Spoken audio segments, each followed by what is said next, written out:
నిన్న 5 గంటలకు Warangal road traffic క్లియరెన్స్లో ఏ ఒక్క పోలీస్ అధికారి అందుబాటులో లేరు. ఎమ్మెల్సీ గారు నేను ఎన్నిసార్లు ఫోన్లో ప్రయత్నం చేసినా ఏ ఒక్కరు కూడా ఫోన్ ఎత్తలేదు, మాకు రెస్పాన్స్ ఇవ్వలేదు. మేము నిర్వాహకులమే, మేము మా ఫోన్ ఎత్తినటువంటి అధికారులు మీరు డ్యూటీ ఎక్కడ చేసిరని చెప్పి అడగదలుచుకున్నాం. ఎన్నిసార్లు ప్రయత్నం చేసినాం, సెట్ల మాట్లాడని చెప్పినాం. స్థానికంగా అవపడ్డ పోలీసు దగ్గర అక్కడక్కడ సెట్ ఉంటే సెట్ల మీ ఆఫీసుతో మాట్లాడినా బాబు, మేమే నిర్వాహకులం కదా, మీరు అనవసరంగా బారికేడ్లు అడ్డం పెడుతున్నారు, లక్షలాది మంది ప్రజలు వచ్చేటువంటి రోడ్లకు బారికేడ్లు పెట్టడం ఎక్కడిది, ఇది బుద్ధిలేని వ్యవహారం అని చెప్పి కూడా నిన్న ఎంత చేసినా ఒక్కరు కూడా స్పందించలేదు.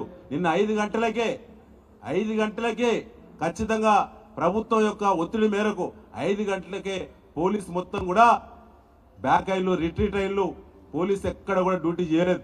ఎక్కడ కూడా ఏ ప్లేస్లో కూడా నిన్న డ్యూటీ చేయలేదు. ముఖ్యమంత్రిగా మన మాజీ ముఖ్యమంత్రి గారు కేసీఆర్ గారి యొక్క భద్రత పట్ల కూడా నిన్న మొత్తం వదిలేసి నిన్న ప్రెస్ గ్యాలరీ మీదకి లక్షలాది మంది ప్రజలు మీదికి వచ్చేటువంటి పరిస్థితి వచ్చింది. ప్రమాదం నుంచి నిన్న బయటపడ్డారు. ఏదైనా జరిగితే దాని బాధ్యులు ఎవరు? నిన్న అక్కడ ఒక 2 మహిళా కానిస్టేబుల్, ఒక జెంట్ కానిస్టేబుల్ తప్ప ఎవరూ లేరు అక్కడ.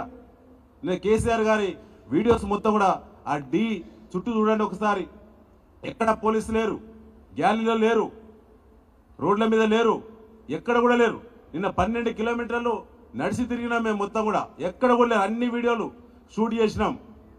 నేను కమాండ్ కంట్రోల్ సెంటర్ పెట్టినాం, 180 సీసీ కెమెరాలు షూట్ అయినాయి. ఎక్కడెక్కడ పోలీసులు ఏ టైంకు లాఠీ కింద వేసిల్లో మా దగ్గర అన్ని ఎవిడెన్సెస్ ఉన్నాయి.